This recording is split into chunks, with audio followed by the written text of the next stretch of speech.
कहानी -7 हवा में महल। एक दफा बादशाह ने बीरबल को एक अजीब किस्म का भवन तैयार करवाने की आज्ञा दी। बादशाह का हुक्म था कि भवन की नींव जमीन पर नहीं होनी चाहिए। बीरबल ने उसके खर्च का विवरण बतलाया। बादशाह की आज्ञा से सरकारी खजाने से रुपया दिला दिया गया। रुपया पाकर बीरबल बोले कि हवाई महल को तैयार करने वाले कारीगरों को तलाशने में 2-3 माह का समय अवश्य लगेगा। बादशाह ने 3 माह की मोहलत दे दी। बीरबल रुपया लेकर घर आए और चिड़ीमारों को तोता पकड़ लाने की आज्ञा दी। उसी दिन शाम को सैकड़ों तोते बीरबल के सामने ला उपस्थित किए गए। अपने मन पसंद के 70-80 तोते रखकर बाकी को वापस कर दिया। इधर अब तोतों को सिखलाने का काम अपनी चतुर लड़की को सौंपकर आप दूसरे काम करते रहे। कभी स्वयं बोलते चूना लाओ, ईंट जमा करो, हवाई महल तैयार करो, यहाँ धरने लगाओ आदि बातों का अभ्यास करते थे। इधर 2 मास व्यतीत हो चले थे। अब तोते भी अच्छा तरह से बोल लेते थे। एक दिन कुल तोतों को पिंजड़े में बंद करा के बादशाह के महल की ओर ले गए और बादशाह से प्रार्थना की कि कारीगर आ गए हैं, अब शीघ्र ही कार्य आरंभ होगा, आप भी चलकर मुलाहिजा फरमाइए। बादशाह बीरबल के साथ हो लिए। बीरबल ने जनान खाने के एक कमरे में पिंजड़ों से तोतों को निकालकर उस महल का दरवाजा बंद कर दिया। जब वह उस महल के समीप पहुंचे तो बीरबल की आज्ञा से नौकर से दरवाजा खोल दिया। दरवाजा खुलते ही सब तोते एक साथ उड़ गए। एक साथ उड़ने में एक अजीब सा शब्द फरका हुआ, जिससे बादशाह सहम कर 2 कदम पीछे हट गए। देखते देखते सब तोते हवा के साथ आसमान पर मंडराने लगे।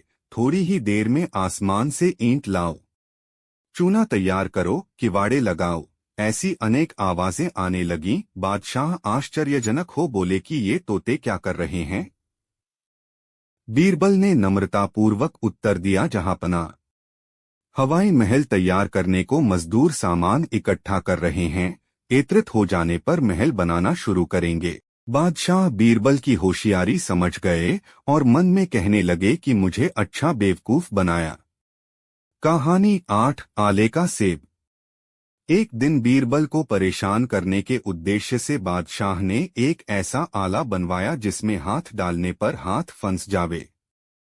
उस आले में उन्होंने एक सेब रखवा दिया। आले वाला कमरा बादशाह के कमरे से मिला जुला था। बीरबल जब बादशाह से मिलने आए तो बादशाह ने उन्हें हुक्म दिया कि फला कमरे के आले में सेब रखा है, उसे लाओ। बीरबल ने उस कमरे में जाकर आले में से सेब निकालने को हाथ बढ़ाया कि उनका हाथ फंस गया। दूसरा हाथ उस हाथ को निकालने में फंस गया। थोड़ी देर में बादशाह वहां आए और बीरबल को चिढ़ाने लगे। बीरबल मन मार कर रह गए। तब बादशाह ने अपने हाथों से उनके हाथ छुड़ा दिए। बीरबल ने भी बादशाह को छकाने का उपाय सोचा।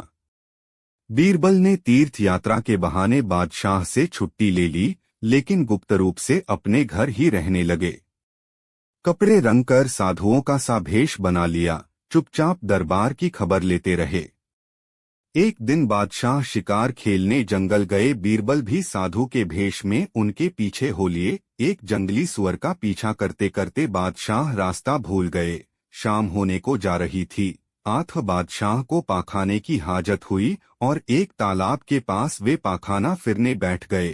थोड़ी देर बाद उन्होंने एक बड़ा विकराल बाल बिखेरे तथा आंखें फैलाए अपनी ओर आते देखा। उसे बादशाह बड़े भयभीत हुए और गिड़गिड़ाकर हाथ जोड़कर सामने खड़े हो गए। दैत्य ने तड़क कर कहा कि अपनी प्रजा पर जुल्म ढाता है, मैं आज तुझे नहीं छोड़ूंगा। यह सुन बादशाह गिड़गिड़ाते हुए बोले, हे भगवान, इस बार मुझे क्षमा करो, अब आपकी आज्ञा से कभी अत्याचार नहीं करूंगा। तब दैत्य ने कहा, अच्छा माफ किया, अब अत्याचार न करना। अब तू अपने सिर पर मेरा जूता लेकर सीधा महल की ओर चला जा। जैसे जैसे बादशाह डरते हुए महल आ गए और बड़ी उदारता से दरबार का काम करने लगे, लेकिन उस दैत्य की याद वे मन से न भुला सके। उन्हीं दिनों बादशाह ने सुना कि बीरबल तीर्थ यात्रा से लौट आए हैं, तो उन्होंने एक नौकर द्वारा उन्हें बुला भेजा। बीरबल अब सभा भवन में पहुंचे तो सभी दरबारी उपस्थित थे।